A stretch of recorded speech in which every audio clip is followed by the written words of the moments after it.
mấy cái fan lệ hồ cho nên là cái chiếu ở nhà hát chỉ cái giống bao gồm cái fan chỉ họ chính tôi còn có món rượu để nó mới suốt là của một năm món rượu họ có chỉ còn món bán là chỉ cao chính trắng có cái suốt là có cái cho tới một năm món rượu thọ số nó chúng tôi nhà hát chỉ lệ cho nên là trong ba tập đoàn rô đoàn mỏ nhớ nó sẽ trong nó họ chơi cái trong bao nhiêu cái lừa như vậy cái đồ nọ của trong mỏ nó một cái đồ sang được đó rồi nha chơi đồ đồ qua chỗ nó đi nào xí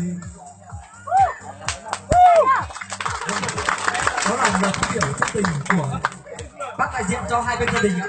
Vâng, đó là lời phát biểu không ngắn không dài, nhưng không biết là quý vị quan khách của chúng ta theo người dân tộc khác không biết có hiểu hay không, nhưng mà tôi xin nói lời rằng vâng, đó là những lời phát biểu chân tình tình cảm, rất chân thành cảm ơn quý vị quan khách. Cảm ơn bà con cô bác đã không quản ngại đường xá xa xôi, đường xấu đường bẩn cũng đã về đây tụ họp đông đủ để chúc vui cùng gia đình và cùng mừng hạnh phúc, cùng chúc phúc cho hai bạn trẻ trưa ngày hôm nay. Vâng, hai bên gia đình chúng tôi không biết nói gì hơn nữa, chân thành cảm ơn quý vị quan khách. Vâng, xin kính mời quý vị quan khách chúng ta cùng nâng ly, cùng rót những chén rượu lồng để mừng hạnh phúc cho đôi bạn trẻ của chúng ta trưa ngày hôm nay ạ. Vâng, xin kính mời đến toàn thể quý vị quan khách ạ. Vâng, sau đây tôi xin mời các bác đại diện chúng ta hãy cầm chén rượu về từng tiền của gia đình để cùng nâng chén rượu chúc sức khỏe, mừng hạnh phúc cho hai bạn trẻ của chúng ta trưa ngày hôm nay ạ. Vâng, xin mời các bác ạ. Vâng, cô dâu để chúng ta hãy hát lại một đôi chút ạ. Chú ơi, chén mà.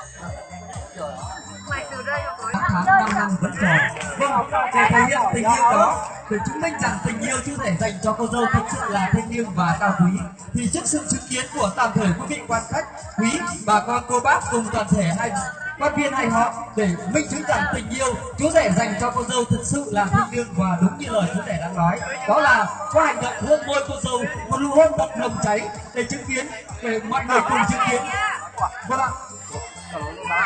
Vâng, quý vị thấy sao ạ? Nếu quý vị đồng ý thì cho một tràng vỗ tay thật rộn rã được không ạ?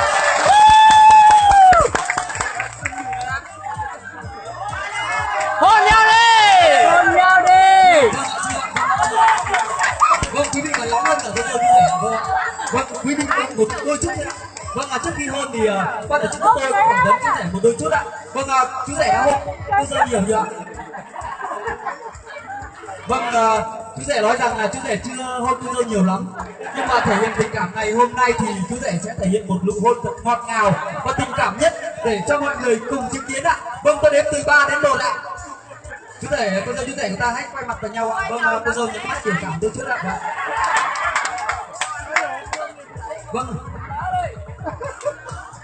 3. Cho một tràng vỗ tay ạ.